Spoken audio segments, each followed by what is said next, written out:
What's good, YouTube? It's your boy Smooth J. We back. We speak my opinion on topics. Hi, wherever you at, wherever you listening, wherever you watching. I appreciate each and every one of y'all, man. We wouldn't be approaching 1.7K without each and every one of y'all. Wherever you at, you already know what to do. Hit the like, hit the subscribe. If you new, the smoothies, we blend together, man. You already know what to do. Drop in the comments what city, what state, what country rocking with your boy Smooth J from. We got it added to the ever long lasting list. You already know we worldwide, we global out here, and we just trying to get the community bigger and better each and every day, every minute, every second. So, man, oh man, we finally here. We at chapter 6. Y'all told me it's a rough one. So I put my hat forward. Because, you already know the tears is going to be flowing from your boy. We here for it, though. Ah, man. Y'all told me to buckle up and put my seatbelt on real quick. You know what I'm saying? We're going to buckle up and enjoy this ride. It has been great. Great insight on to Ren's life and to everything he's been through. Man, I've learned about me. I want to watch that Unrest documentary that he talked about in chapter 5. You know what I'm saying? So if y'all want me to do a live stream, let me know what times work best for y'all. You know what I'm saying? I'm in mountain time. So as I'm recording this right now, it's 9:19 p.m. You know what I'm saying? So let me know what time zones y'all in, because I know some of y'all is in the UK. A lot of y'all is in the UK. Some of y'all is in the US. Some of y'all is in my time zone. Some of y'all is not. So we're going to find a time that works best for all of us. You know what I'm saying? If y'all want to do it. And then let me know. Y'all can join the Discord if you want. I got a video explaining what everything in the Discord is about. So you want to know more, just check out that video. And then, hey, if you want to join, we've been just chatting it up in there, just chopping it up. I'm meeting all of y'all on more of a personal level too. So, hey, let me know. But let's get into chapter 6. We got to put it in the full screen. Enough with the chit chat. You know what I'm saying? Your boy can get chatty. I'm probably the chattiest person on the internet, man. You know what I'm saying? But it doesn't matter to me. It is what it is. Y'all seem to appreciate the words that I be talking to y'all about. So, hey, that's what happens when you come over here. You know what I'm saying? And you become a smoothie, man. Let's get into chapter 6. Because I know I'm not going to be able to joke very much during this. So, I had to get out all my talking. You know what I'm saying? I had to get out all my talking. Because this one's going to be tough. Because y'all have said, there's multiple people that have told me this is the toughest one. We here for it. Let's get it. I was like, oh, not another keyboard situation.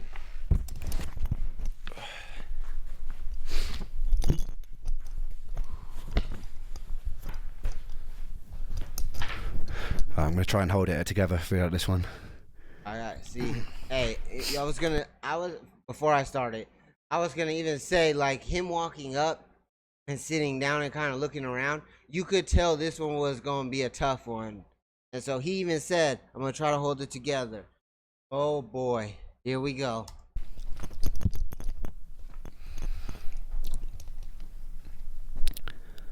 "2015 was the worst year of my life. At the end of 2014, I attended a private UK-based ME specialist clinic called Breakspear. For some reason, the treatments had sent my health nosediving, and I became more sick than I'd ever been. I became so weak that I couldn't walk to the bathroom without needing to lie on the floor to recover. I couldn't focus on anything. I couldn't read. I couldn't watch TV. All I could do there was lie there in pain. It was obvious during this time that I needed to move back home with my mum again. She moved to Cardiff with a new husband, and they had a spare room, which became my tomb for the next 8 months.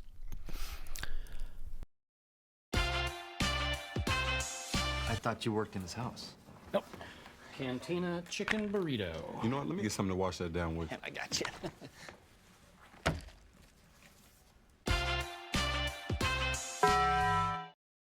At Wells Fargo, we get it. You started your business to spend time on the things you love, not banking. That's why we offer business checking, payments, and lending all in one place. You're good at business, we're good at business banking. Wells Fargo. At this It's crazy every single time. So that Breaks Bar, or I think that's what it's called, that ME clinic, the specialist clinic. Like, why every time he goes to a clinic or anything like that to get more treatment, he gets worse? He said 2015 was the worst year of my life. spare room, which became my tomb for the next 8 months. At this point, I was so weak that the most that I could manage to do a day was to take a shower. The rest of the time I was confined to my bed. I started reacting even more severely to foods, so every single meal had to be blended into soups or broths to avoid negative reactions. Pain constantly shot through my shin bones and through my feet, like splinters. My stomach would gurgle, and the muscles in my body would constantly twitch, spasm, and ache. My body felt drained of every single ounce of life, and I was so tired, but I was too wired to sleep. I was so full of mental fog that reading a single page on a book seemed impossible. The daylight coming in from behind the curtain hurt my eyes. Loud sounds felt overwhelming. All I could do was wait and pray for sleep, knowing that when I woke from it, nothing would change. I wouldn't feel in any way rested, and all the symptoms would persist. This went on and on and on. It was day after day of physical and mental torture. Man, that's tough. Just like bones twitching and spasming all the time, being only to manage to take a shower in the day. That's all that he was able to do, just shower. He said everything hurt. The sun peeping in through the curtains hurt. Everything. It didn't matter what it was. Oh, man. That is crazy. I thought of concentration camps, of prisoners of war being tortured. At least the escape of death seemed likely. During that time I never got breaks. My whole body burned, my brain was on fire, and I had nowhere to hide. In the merciful moments where I could concentrate, I tenaciously trawled the internet, looking for ways out. My research drew me to a procedure called a fecal transplant that was having success managing things like Crohn's disease or colitis. It had also gained success in some select cases of autoimmune conditions like MS too. At the time, I felt like much of my issues were caused by dysbiosis, which means an imbalance in your gut flora. I noticed that all the food intolerances started after a large course of antibiotics for the parasite.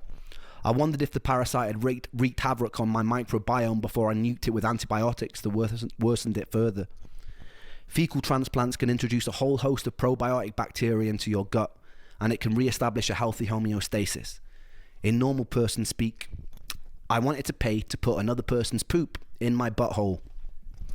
I carried on filming videos from my bed, blogging my experience. I was pretty convinced that during this time I wouldn't be alive much longer, and part of me wanted there to be some kind of document of what I'd been through in hopes that it might help someone later down the line. Man. He documented all of his troubles just to see if it could help people down the line, because he said, I didn't even think I was gonna make it for much longer.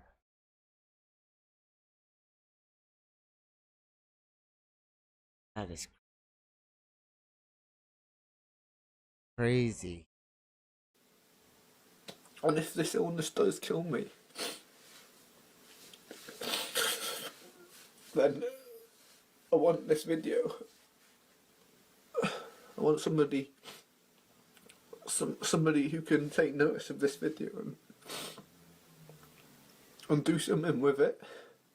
I had a fundraiser open to save money for the fecal transplant, which was very slowly creeping up. I needed to save $6,000 in total. I remember my girlfriend wanting to come and visit, but telling her that I didn't want her to. There are a few reasons for this. One, I was pretty sure I was going to die soon.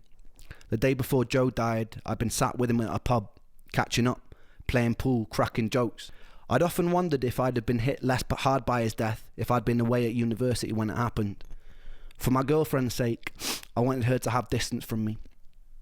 I also felt ugly. I felt unlovable. I was unable to communicate, and I didn't want her to see me like that. I watched my mum look thinner and more frail every day that she had to watch her son deteriorate, and I felt immense guilt. The fact that he feels guilty for, like, his mom feeling sad because she was watching her son deteriorate, like he says. He didn't want his girlfriend to come see him because he said he felt unlovable. And he said he was pretty sure that he was gonna die soon. Like,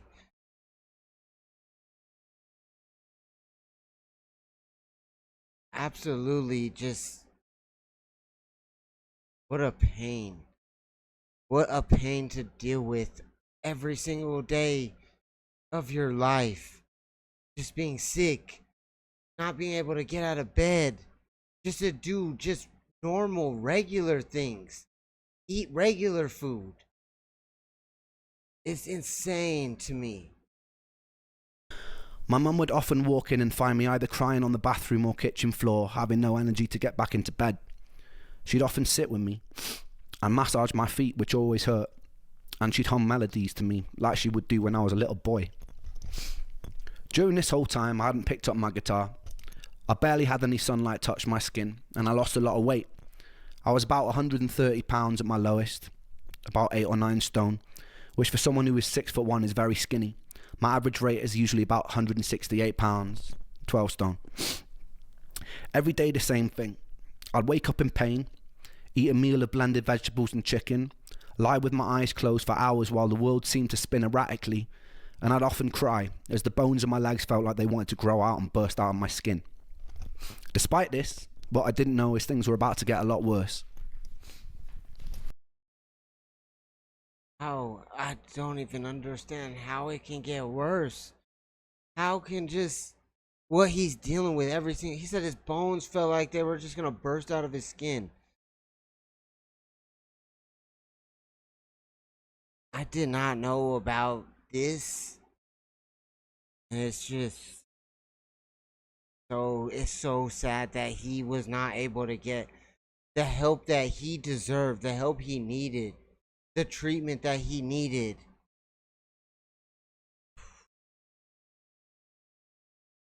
Despite this, what I didn't know is things were about to get a lot worse. Come June, I've been in bed for about 6 months straight. I've regained some energy to leave the house every now and then to go shopping for groceries with my mum, and I've finally reached my target for the fecal transplant, and my mum drove me to the clinic to get the procedure. Everything seemed to go as smoothly as it could for such a bizarre experience. I received a colonic irrigation, which was like a car wash for your colon. Actually feels pretty good. They then proceeded to put someone else's excrement in my behind. They would repeat this process for 5 consecutive days. When I got home, I realised I felt a little odd, almost manic, and I was hopeful that this meant my energy was coming back. But it wasn't a nice feeling. As the days progressed, I started to feel an innate sense that something was very wrong. It seemed my immune system was going into some sort of overdrive. My brain was buzzing, and the more time that passed, the more uncomfortable I felt. What are you doing tonight? I don't know why you can't get it through your head, Marty. I like girls. Honey, right? What? I remember early one morning, I was lying on the kitchen floor after attempting to get a glass of water. My body hurt so much that I was digging my nails into the laminate flooring, screaming, and my mum ran in and asked me what was wrong. I remember repeating, "I don't want to go, I don't want to go, I don't want to go," over and over again. I felt myself falling down a deep tunnel in my mind, almost as though my entire soul was tumbling down into an abyss. When I finally crashed to the bottom, I was hit with this immense feeling of stillness and peace. I stopped crying. I sat up, and my mother looked at me, puzzled. I have not felt to this day that sort of serenity that I felt in that moment. I looked around the room and everything seemed to have gained a clarity and quality. But what was most peculiar was the feeling of stillness. There seemed to be some sort of respite from the mental torture and fog in my brain. I still to this day have no explanation for what happened. I looked at my mum, I smiled at her calmly, and I told her that everything was okay now. Her partner Michael came in, and I remember them both looking at me, perplexed. I started speaking fluidly for the first time in months, but it wasn't quite me. I was cracking jokes, being witty. My mum would laugh nervously. I remember feeling as though I was coming up off an ecstasy pill. I felt this underlying feeling of euphoria. I caught myself occasionally erratically snapping my fingers or making whistling noises in between sentences, or staring at some empty part of the room as though there was somebody there, then snapping back to the space and talking to my mum. This feeling of intense euphoria lasted about 48 hours. During this time, I'd adopted some newer strange behaviours. Everything in my room that wasn't parallel bothered me, so I had to make sure it was aligned and facing the same direction. The whistle and the finger click became a new tick, and it started rising in frequency the more time that elapsed. I also noticed that I get stuck on words or sentences when talking to my mum. For example, if I was saying a sentence like, "I'm not sure how I'm feeling today," I would sometimes get stuck on the whole sentence or just a word from it and repeat it about 30 or 40 times before I could move on to the next. So I'm not sure how I'm feeling today, feeling today,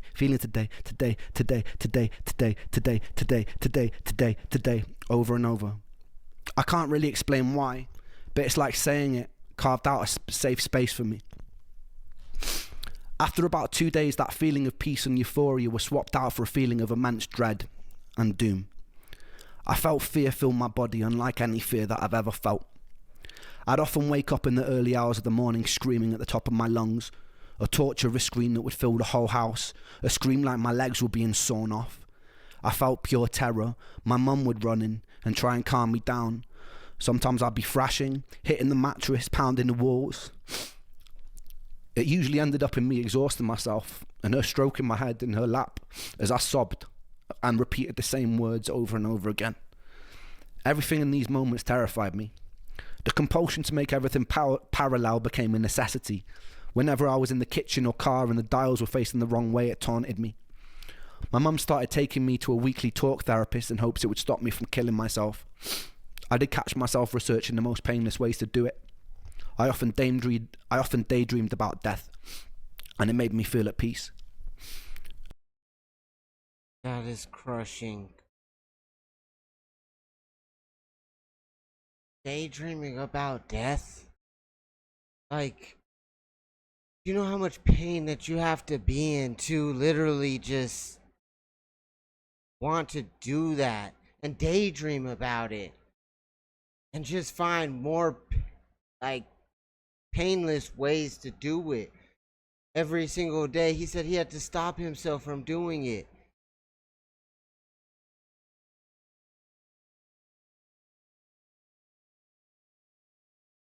That's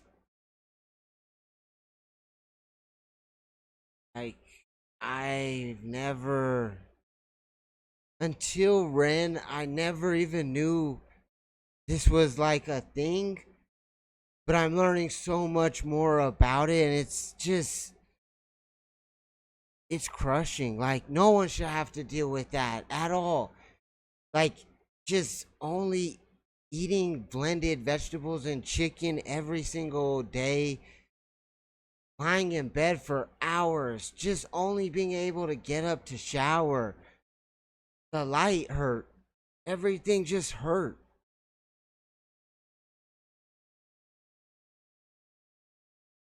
I often daydreamed about death, and it made me feel at peace. At this point, intense paranoid delusions started creeping in.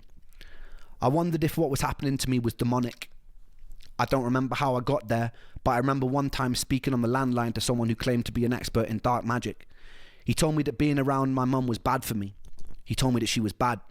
He told me that I needed to do a ritual with black wax candles in order to free myself.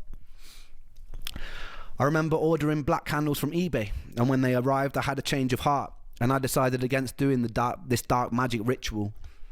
I fell asleep that night, and I woke up the next day to find candles totally melted onto the white mantelpiece that they were on. They'd never been lit. I still don't really know for certain if anything of these things happened, but the melted wax was definitely real. I remember picking it off with my nails. There were moments that my rational mind knew that I was hallucinating. Sometimes in the night I would hear perfect string quartet symphonies with no sound source for them to be coming from. I remember one time my mum took me with her to the post office because during this time I'd rarely been left in the house alone. I remember the lady behind the till reaching for some sellotape. As she tugged on the tape, it sounded as though it had been amplified 1,000 times. It was deafeningly loud. I ran out of the store crying and shaking, and I sat in the passenger seat of my mum's car, rocking back and forth, where she found me uncontrollably sobbing, repeating the words, I can't, I can't, I can't, I can't, I can't, over and over again.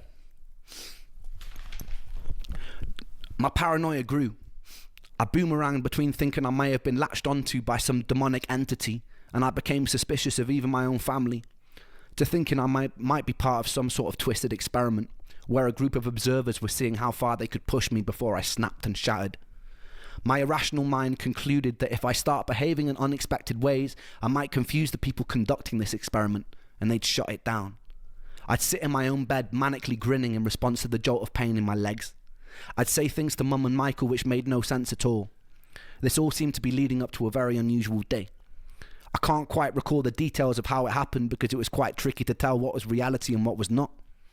But from what I remember, I was in the car with my mum, parked outside a supermarket, and I'd put my laptop on the roof of the car while I'd helped her with groceries.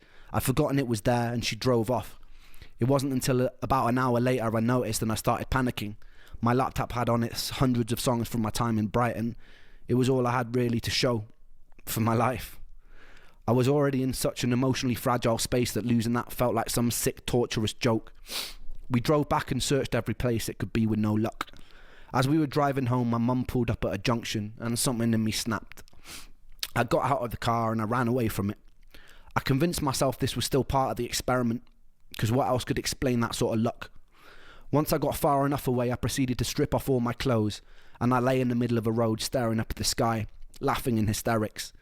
This was the opposite of how one should react to losing their computer, and so it seemed like the perfect way to confuse my observers. With time, the police showed up, as did my mother. By some miracle, she convinced them not to take me in or section me, and by a further miracle, they also relayed to my mum that a dented laptop had been handed in an hour earlier. I took this as meaning my experiment had worked. I eventually snuck off as my mum was talking to them. I wandered slowly around this unfamiliar village until I encountered the second angel I would meet in my life, this time in the form of a black homeless man. I'm not sure how we got there, but as I was walking, I turned to my side, and a man dressed in tattered grey clothes was walking beside me. He asked me what was wrong, and I explained the best I could the events of the day. I explained that I'd been sick a very long time, that I was tired, so tired, and that I just wanted to be better.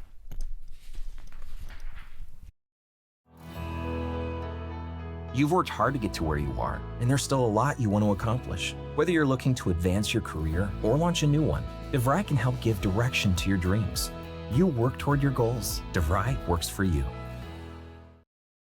If you want to build an app and have no idea how to code or where to start, check out Base 44.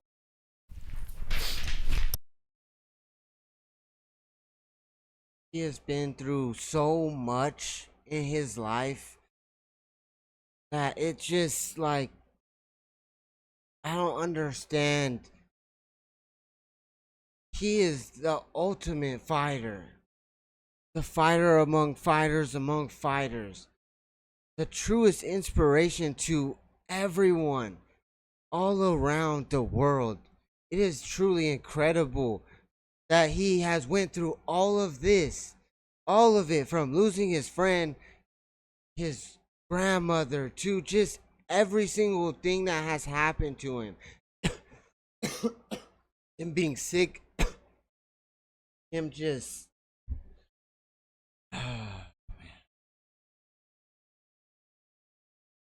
every single treatment that has not worked, every single antibiotic that he's taken that has not worked, everything. He has had so many different people in his life that he truly has inspired. And then all these people that he's met throughout the years, he couldn't sustain it because he was always sick.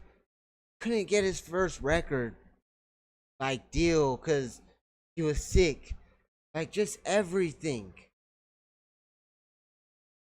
Just crushing. I don't understand how a person like this just is continuing to fight and try to search for any possibility they can. Like anything at all. And they're doing it all on their own. There's no medical industry that's helping him. This is all Ren. All him. The homeless man paused. He put his hand on my shoulders and he stared into my eyes. His eyes had a light grey tint. They were almost white, and something about his presence made me feel incredibly safe, incredibly still. He smiled, a kind smile, and he said to me, "Everything's going to be okay, Ren." And then he vanished. I hadn't told him my name. I never hallucinated anything after that day. I have no real explanation for that day.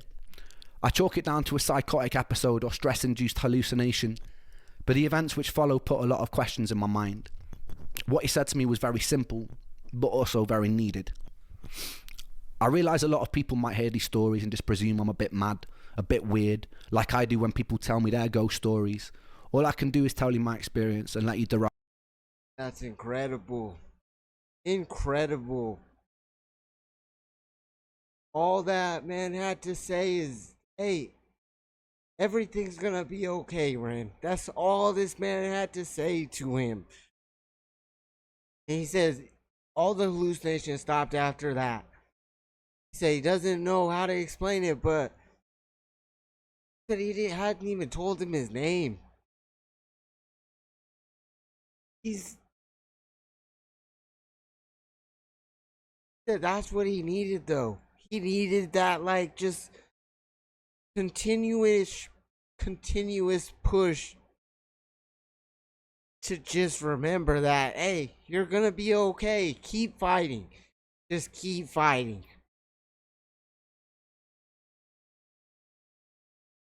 That's amazing. I'm telling you, he has and always has had a greater purpose on Earth that he never even knew about. That's like I do when people tell me their ghost stories. All I can do is tell you my experience and let you derive your own conclusions from it. Anyway, I got home and I started to obsessively research ways to escape this new seemingly psychotic space I was in. It's a strange thing to describe, but it was like me, Ren, was in the passenger seat of my mind while some other entity was steering the ship. I was watching myself do things like scream at night or repeat words over and over, and I think to myself, damn, that's pretty crazy.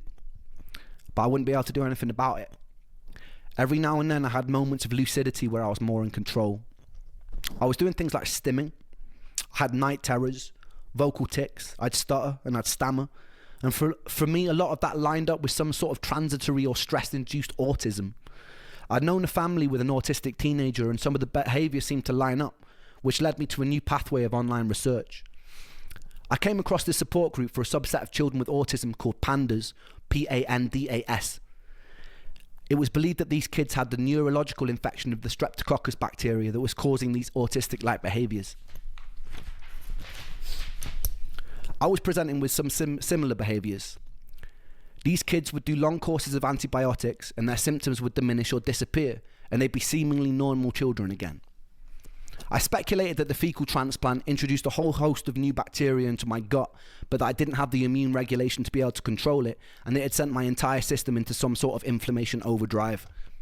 I researched the most effective antibiotic for Streptococcus, one being penicillin, and I convinced my mum to take me to the doctor, where I faked a stomach bug.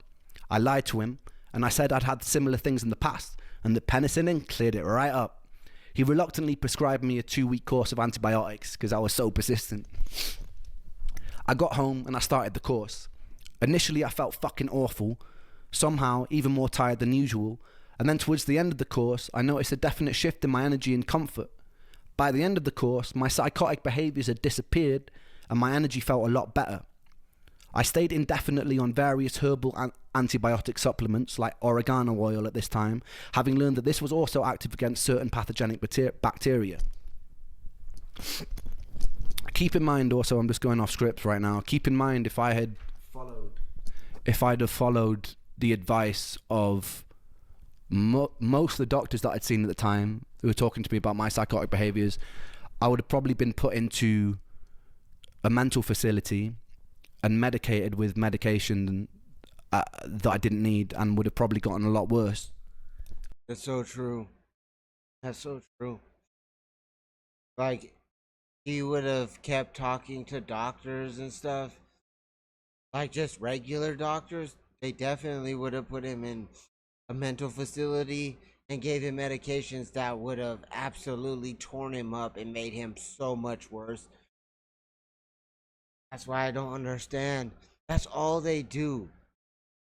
Even if, like, who knows, like, you have anything and you go to the doctor, all they're going to do is give you medication. All they ever do. That just doesn't make you feel better all the time. Sometimes it can be more serious. In Ren's case, like, they've been misdiagnosing him for 8 years and still didn't know what was wrong. Kept giving him things that kept giving him worse and worse and worse. Medication that I didn't need and would have probably gotten a lot worse.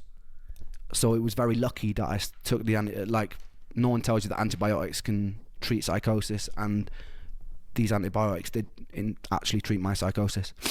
And I was no stranger to the placebo effect. I'd taken everything, it wasn't placebo.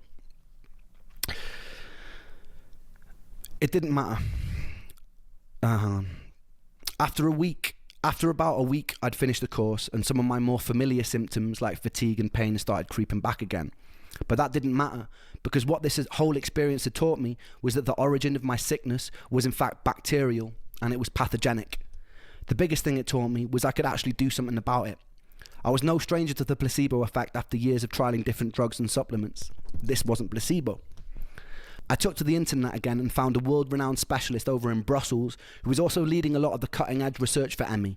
I got on the phone and made an appointment. He was booked up for the next 9 months, but that gave me enough time to save money.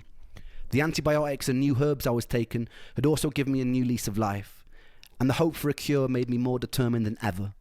I started having enough energy to go on walks, which was huge for me at the time. My dad would drive over to my mum's and we'd go out in the car, and I'd take photos of wildlife on beaches. I was picking up my guitar again after months in bed. I eventually invited my girlfriend over and made the decision to move back to Brighton as soon as I was strong enough to.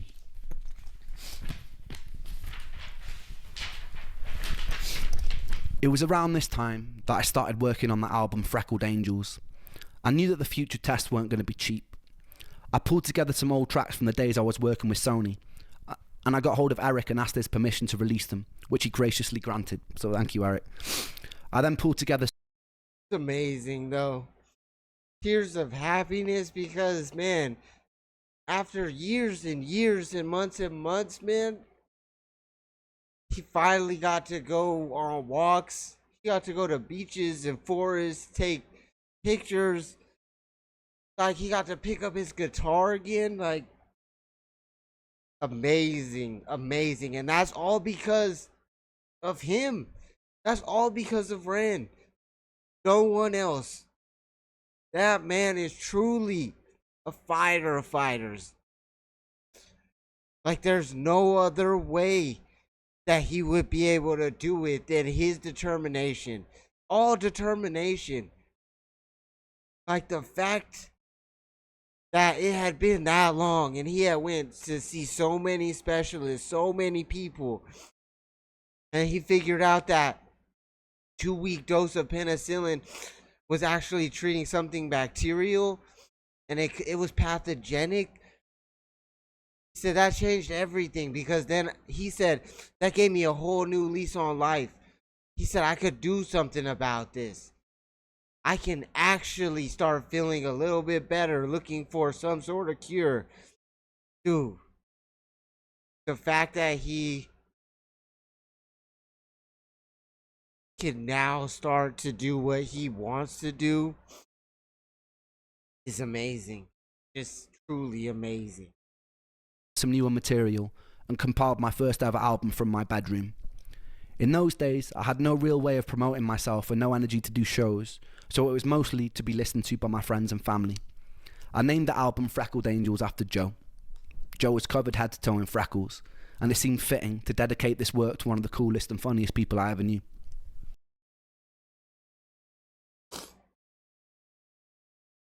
Yes. Dang, that's deep. He's truly amazing. Truly amazing.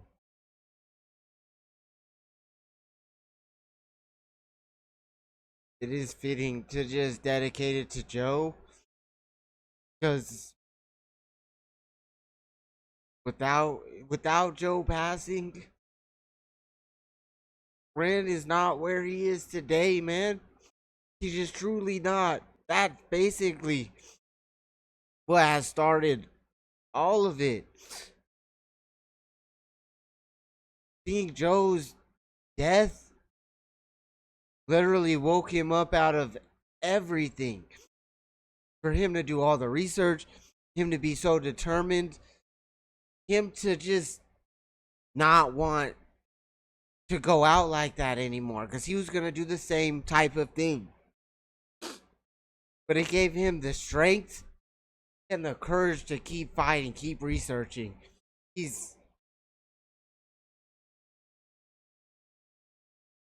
Man. You know Joe was right there with him, writing that whole album, Freckled Angels. You already know. Any ounce of energy I did have from my limited reserves, I'd pour into recording that album. It's by no means a work of art, and it's a bit thematically disjointed, but some songs like Crutch or Pocketful of Pain went a long way to photographing that time. I'ma leave you with a recording of Pocketful of Pain. Back in those days. Enjoy. Dude, he's an inspiration to everyone. Truly. Cool.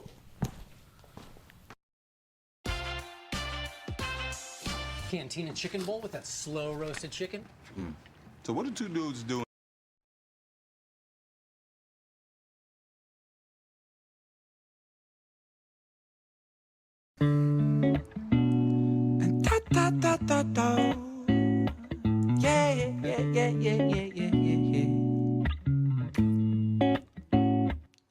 I watch the sun when it rises, when it's climbing the sky. I sit here with the pocket full of pain. I've got tears in my juice, in my mind. There's a noose, but my hope makes me cling to the day.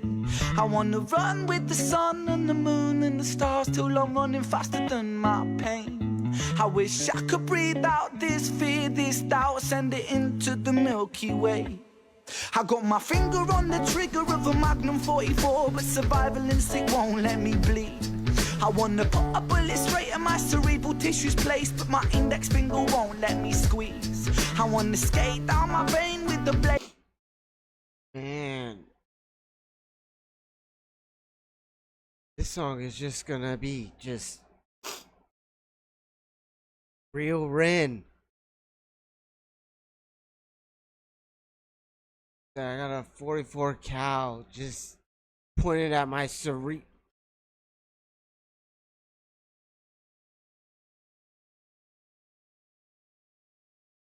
Can't do it though. But my index finger won't let me squeeze. I wanna skate down my vein with the blade till the blood runs thicker than the thoughts in my head. But don't ask me why, this is not my goodbye. It's a suicide failure attempt. Dum, dum, dum, dum, dum, dum, dum, dum, dum.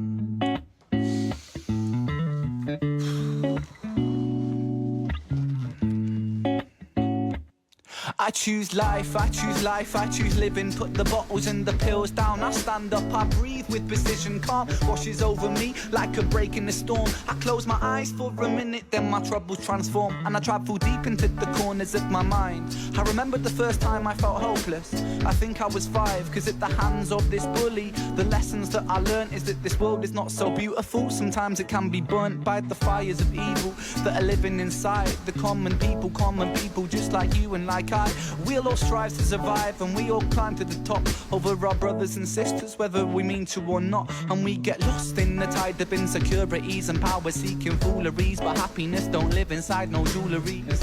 In an age of distraction, we would rather tap on our iPhones than stop a war from happening. It's heartbreaking, Satan's patiently waiting for us to mess up big time, so hell on earth will be blatant. So forgive me for wanting to blow my brains out, but I've got a change of heart. It's time for change now, rearrange now, fist in the sky. I say proud, say loud, revolution word on my brain now. It's with the people, yeah, power's with the people. If the people strive for unity, the world it could be equal.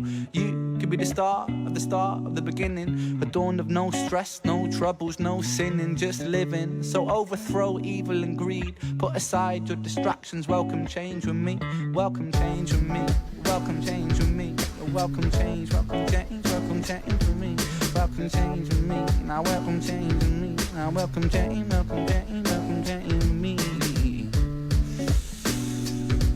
Yeah, yeah, yeah, yeah. And da-da-da-do.